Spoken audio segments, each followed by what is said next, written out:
नमस्कार। ब्रेक के बाद आप सभी का बहुत बहुत स्वागत है। आप देख रहे हैं इंडिया न्यूज, आपके साथ मैं सृष्टि मिश्रा। और चलिए शुरुआत करते हैं बुलेटिन की। 2027 क्या ये साल दुनिया के लिए बड़े बदलाव का साल बनने वाला है?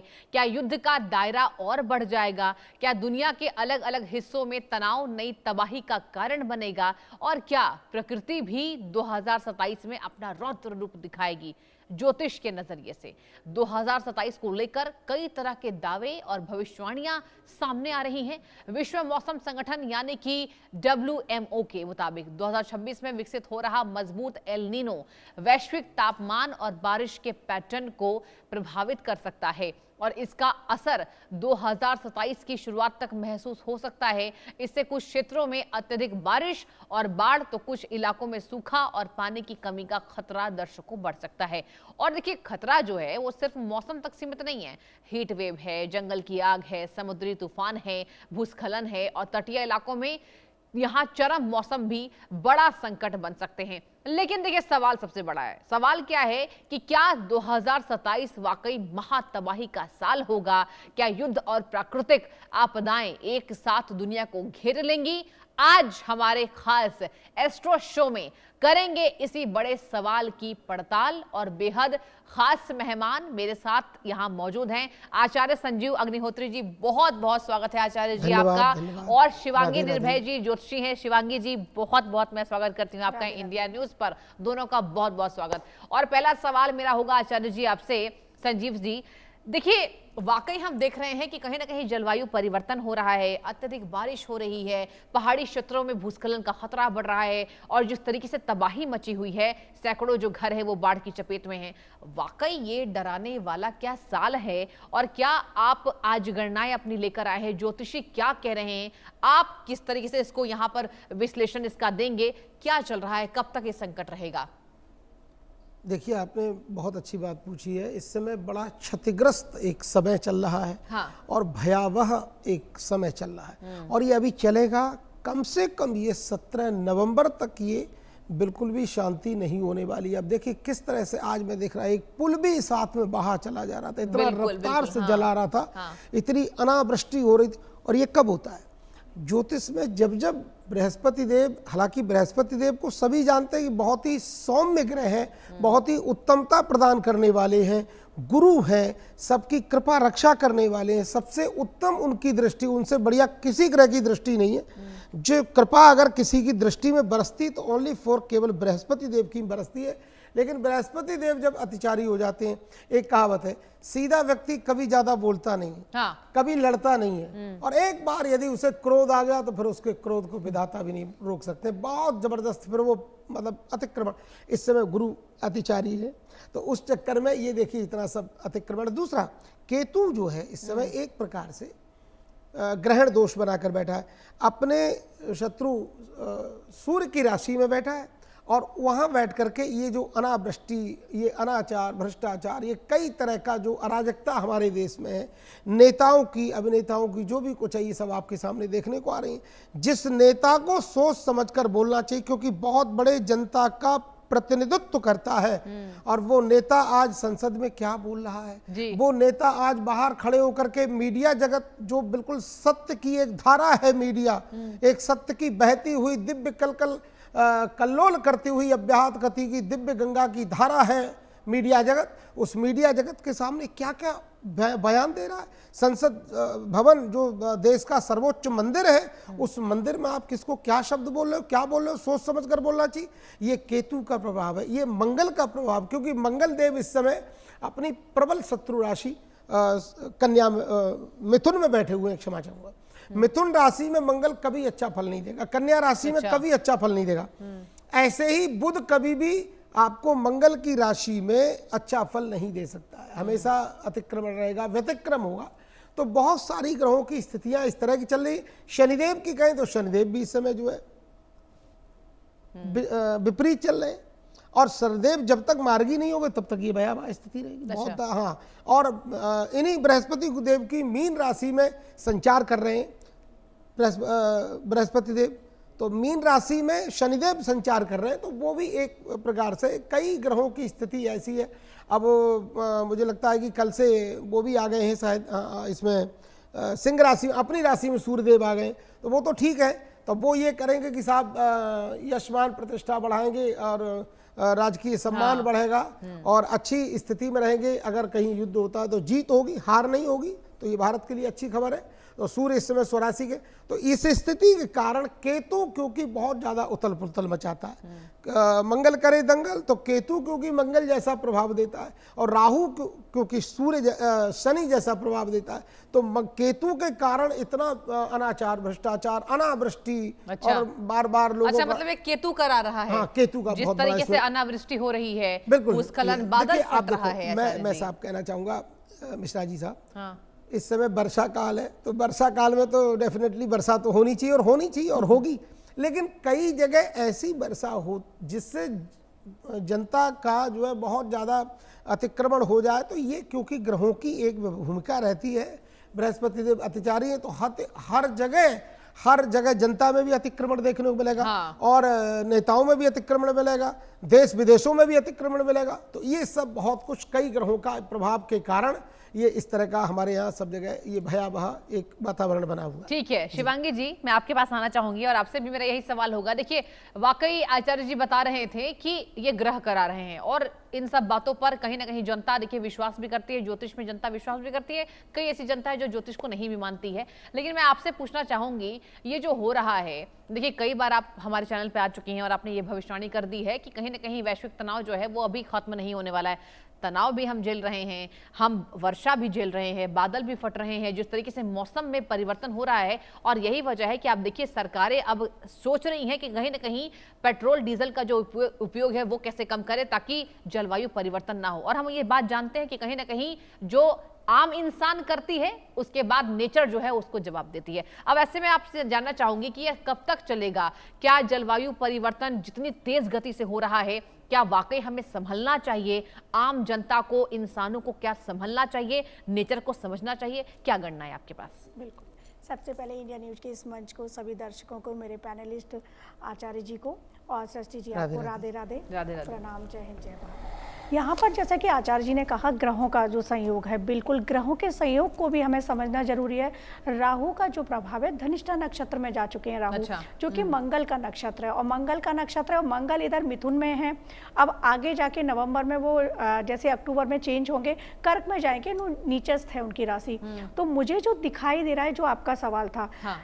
उससे रिलेटेड तो बताऊंगी, लेकिन उससे पहले बताती हूँ, मुझे नवंबर दिसंबर में कोई सीमा जो है हमारी, चाहे वो पाकिस्तान हो गया या फिर बांग्लादेश हो गया, यहाँ पर कुछ तनाव की स्थितियाँ और बढ़ती हुई दिख रही हैं, क्योंकि कुछ ना कुछ ऐसी आतंकी गतिविधियाँ होंगी जिसके लिए सचेत रहने की जरूरत है। यहाँ पर इस तरह की चीज़ें हो सकती हैं। जलवायु परिवर्तित हो रही है, बिल्कुल, जैसा कि इस साल जो संवत्सर था, रौद्र संवत्सर था, मैंने पहले भी कई बार आपके साथ बताया, ये अच्छा नहीं होता है। गुरु अतिचारी हैं, शनिदेव जो हैं, अभी शनिदेव भी रेवती नक्षत्र में चल रहे हैं, जो कि आखिरी नक्षत्र है बुध का। अब यहाँ पर अगर इस साइकिल को पूरे समझे हम, तो परिवर्तन तो होना ही है। और जो मेघेश हैं इस साल की, वो चंद्रमा है। तो चंद्रमा जब मेघेश बन के आए हैं तो वर्षा भी बहुत ज्यादा होनी है, बाढ़ भी बहुत ज्यादा आनी है। जलवायु परिवर्तन का कारक और चीजें भी हैं, जैसे हम प्रकृति का विनाश कर रहे हैं, वो चीजें भी हैं कि प्रकृति को काटते जा रहे हैं, विनाश करते जा रहे हैं डेवलपमेंट के नाम पे, जैसे मैंने पहले भी कहा है।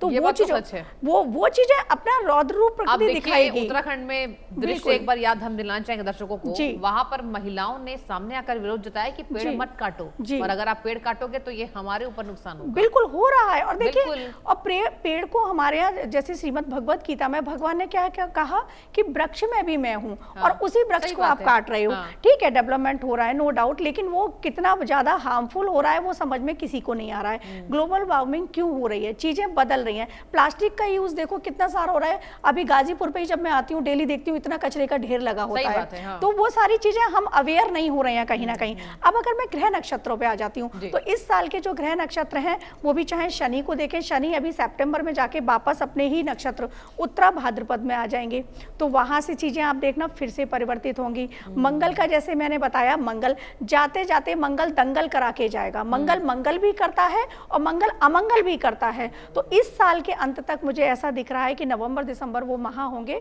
जब मंगल बहुत बड़ी कुछ चीज़ें इस तरह की, चाहे वो आतंकवादी गतिविधियां हो, चाहे कोई ज्वालामुखी का फटना हो, इस तरह के अग्निकांड हो, कुछ ना कुछ इस तरीके का दिखाई देगा। और ये होने के पीछे सिर्फ और सिर्फ ग्रह नक्षत्र हैं। लगातार हम ज्योतिषी, जैसे दिसंबर में भी आपके साथ बात हुई थी, लगातार हम जितने भी सारे ज्योतिषी हैं, हम किसी को नहीं डरा रहे हैं, हम सिर्फ सचेत कर रहे हैं। और देखिएगा, अगर डरा रहे होते तो जब साल की शुरुआत हुई थी जनवरी की, तब से चीज़ें बताते आ रहे हैं और वो होती भी आ रही हैं, लगातार होती आ रही हैं। तो ये स्थितियां रहेंगी। आने वाले सालों की भी अगर मैं बात करूँ ना सृष्टि जी, 2027 की, तो 27 का जो 1 जनवरी का बता रही हूँ, तो वहां पर भी क्या है, चित्रा नक्षत्र आ रहा है। चित्रा नक्षत्र किसका होता है? मंगल का। वापस से राहु कहाँ रहेगा? मकर में चेंज हो जाएंगे, नवंबर में आ जाएंगे ये। अब राहु भी धनिष्ठा नक्षत्र में ही रहेगा, जो कि मंगल का नक्षत्र है। चित्रा भी मंगल का नक्षत्र है। अब दोनों मंगल मिल गए। साल की शुरुआत कैसे हो रही है? और राहु और मंगल मिलकर अंगारक योग भी बनाते हैं। तो आप देखिएगा, आने वाले 2027 की शुरुआत बता रही हूँ कि कैसे जाने वाली है। अब वहीं पर और ग्रहों को भी हम समझें तो जो हमारे गुरुदेव हैं, वो सिंह से वापस 25 जून को कर्क में जाएंगे, कर्क राशि में। तो सिंह भी, और केतु का अगर हम देखते हैं तो केतु भी कर्क राशि में होंगे और अश्लेषा नक्षत्र में होंगे, जिसका स्वामी स्वयं सर्प है। तो बहुत सारी चीजें जो साल की स्टार्टिंग होगी, जैसे 2026 की हुई थी, वैसे ही 2027 की स्टार्टिंग भी। और ये बिल्कुल दर्शकों से कहूंगी, डरने की जरूरत नहीं है, मनोबल को मजबूत रखने की जरूरत है।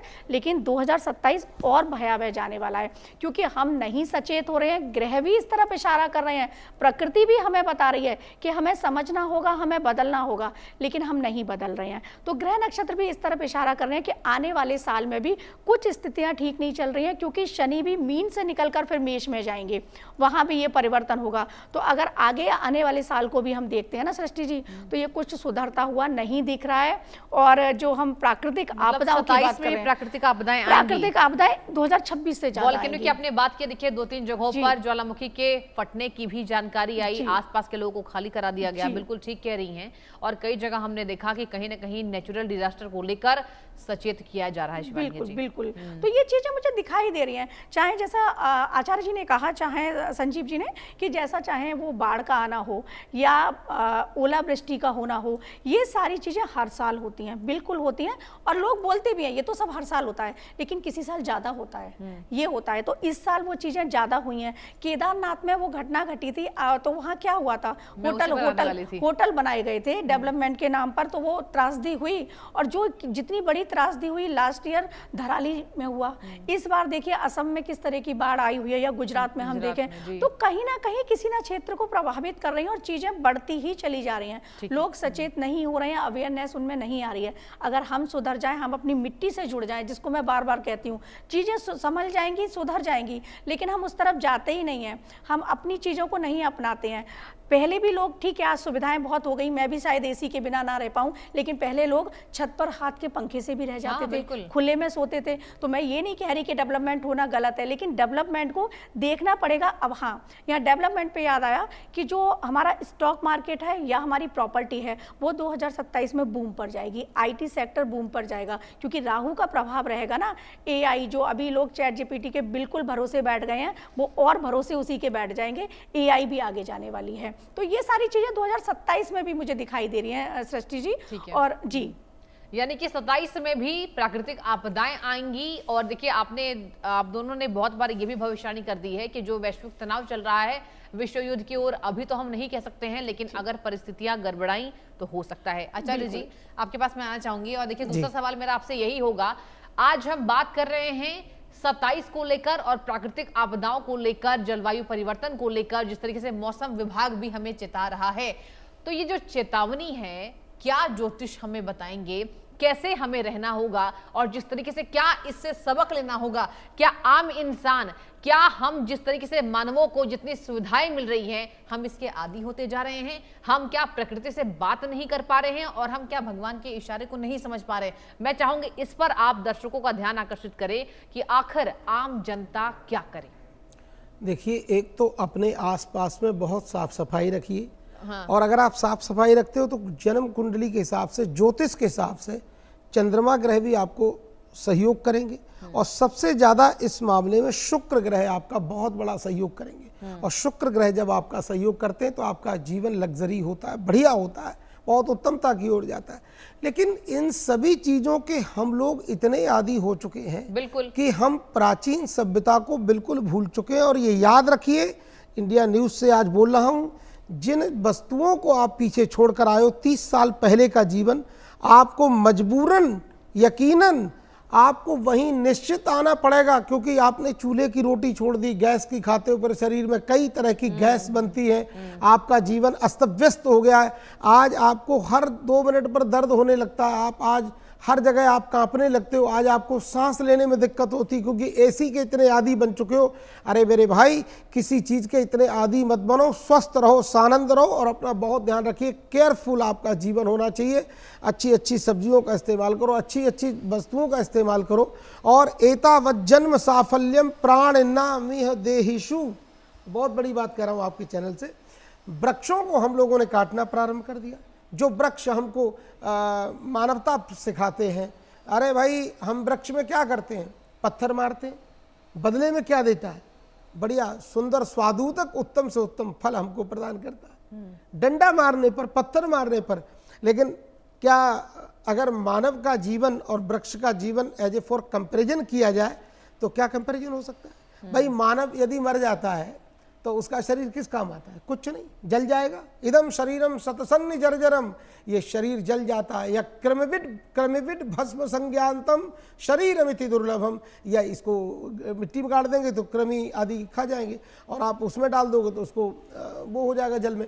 तो इस करके, और वृक्ष को देखिए, वृक्ष को जब आप किसी मानव को डंडा मार के देखिए, फिर पता लग जाएगा आपको कितनी कितनी धाराएं लगती हैं। और वृक्ष को आप डंडा मारते हो, पत्थर मारते हो, बदले में आपको सुंदर स्वादुदक बढ़िया सुंदर फल देता है, रसमय फल देता है। और वृक्ष मरने पर भी सूख जाता है तो आपको भोजन बनाने के काम आता है, यज्ञ आदि करने के काम आता है। तो देश के सर्वोच्च ग्रंथ में श्री सुखदेव जी परमहंस जी महाराज कहते हैं, एतावत् जन्म साफल्यम प्राण नामिह देहिषु। अरे मानवों, तुमसे ज़्यादा उत्तम जीवन वृक्ष का है, जो हमको छाया भी देते हैं, जो हमको आराम भी प्रदान करते हैं। अरे आतप घाम को तपने वाला व्यक्ति जब शीतल वृक्ष की छाया में आता है तो कहता है, अरे हे राम, हे श्री राधे, बड़ी कृपा की आपने, इस वृक्ष की छाया मिल गई, अगर ना मिलती तो मैं तो मर। आज आपने उन्हीं वृक्षों को काट दिया, बहुत शर्म की बात है। और बिना वृक्षों के समय से बारिश नहीं होगी। और अभी 10 साल के अंतराल में देखिए आप, समय से बारिश कहाँ हो रही है। हाँ। और हम लोग पहले जब बचपन में थे तो समय से बारिश होना, समय से सब कुछ होना। आज आपने वृक्षों को काट दिया, अपने जीवन को काट दिया। आत्मा हन गति जाए, रामायण जी में लिखा है, आप आत्मघाती हैं। आपने अपने पैरों को लाड़ी मारी है, ना आपको फल मिल रहे हैं, ना आपको छाया मिल रही, ना आपको कुछ मिल रहा है। तो भाई, वृक्षों से प्रेम करो। और यहीं पर आपसे कह देता हूं, आज एक बड़ी बात कह देता हूं आपके चैनल से, यदि जीवन में आपके दरिद्र है, यदि जीवन में आपके धन के लिए परेशानियां हैं, यदि आपके पास धन नहीं आ रहा है, और आ रहा है तो सब खर्च हो जा रहा है, आने से पहले ही खर्च होने की व्यवस्था हो रही है, तो इंडिया टीवी से हुंकार भरता हूं और आपसे वादा करता हूं, पीपल का वृक्ष लगाइए। जितने पीपल के वृक्ष लगाओगे उतना ही लक्ष्मी धन आपके घर में वर्षा होगी, 100%। ठीक है शिवांगी जी, देखिए आपसे मैं यही जानना चाहूंगी, वाकई कहीं सूखा है, कहीं बाढ़ है, कहीं सैलाब है, कहीं नदियां उफान पर है, और आम इंसानों को समझ में नहीं आ रहा है। वो तो यही सोच रहे हैं, जैसा आप दोनों बता रहे कि नहीं ये तो होता ही है, हर साल की तो यही कहानी है। लेकिन कहीं ना कहीं आप ऐसा देख पा रही हैं कि आने वाला समय और खराब हो रहा है शिवांगी जी। हालांकि ज्योतिष डराते नहीं है, ज्योतिष जो है वो लोगों को संभालते हैं और सचेत करते हैं। तो मैं आपसे यही जानना चाहूंगी, आपने ये कहा कि 27 तक सृष्टि जैसा नहीं होने वाला है और यही चलता रहेगा, तनाव बढ़ेगा विश्व में, और कहीं ना कहीं मॉनसून जो यहाँ पर लेट हो रहा है। अब ऐसे में क्या गणनाएं आप करेंगी, आने वाले कितने सालों तक ये कहीं ना कहीं झेलना होगा? बिल्कुल सृष्टि जी, जैसे आपने कहा तो यहाँ अपने दर्शकों को एक चीज़ और बताना चाहूँगी कि इंडिया न्यूज़ आप वो पहला चैनल है, मैं भी चैनल अब देखने लगी हूँ, पहले नहीं देखती थी, कि जहाँ पर ज्योतिषीय प्रोग्राम डेली आता है। डेली लाइव जाता है, आपके लिए डेली सुविधाएं हैं कि आप देखिएगा क्या चल रहा है देश में और क्या नहीं चल रहा है। यहाँ पर हमारे चैनल के माध्यम से एक बात सबके सामने रखना चाहती हूँ कि ये जो गणनाएं हैं ना, ये बिल्कुल ग्रह नक्षत्रों के आधार पर, और वैसा होता आ रहा है। आने वाले जो मैंने पहले भी कहा कि 7 संवत्सर लगातार, तो वो 7 संवत्सर लगातार जो जाएंगे 2035 तक, वहां 6 आएगा और उसके बाद प्रभव आएगा। तो प्रभव संवत्सर जब आएगा ना, तो उसके बाद चीजें बदलेंगी। तब तक क्या होगा कि जैसे कि आचार्य जी ने कहा कि हम वापस वहीं आएंगे, तो ये साइकिल है, कर्मा भी वापस लौटते हैं, चीजें भी वापस लौटती हैं, समय चक्र है ना, तो समय चक्र वापस वहां लाके खड़ा करेगा कि हम सारी चीजों पर डिपेंडेंसी जो भी हो गई है वो हम कम करें। ठीक है, वो हम कम करें। ठीक है, समय की कमी हो रही है। शिवांगी जी, आपका बहुत शुक्रिया इस शो में आने के लिए। संजीव जी, आपका भी बहुत बहुत शुक्रिया इस शो में आने के लिए। और बढ़ते आगे, ईरान को लेकर यूएस राष्ट्रपति ट्रंप का बड़ा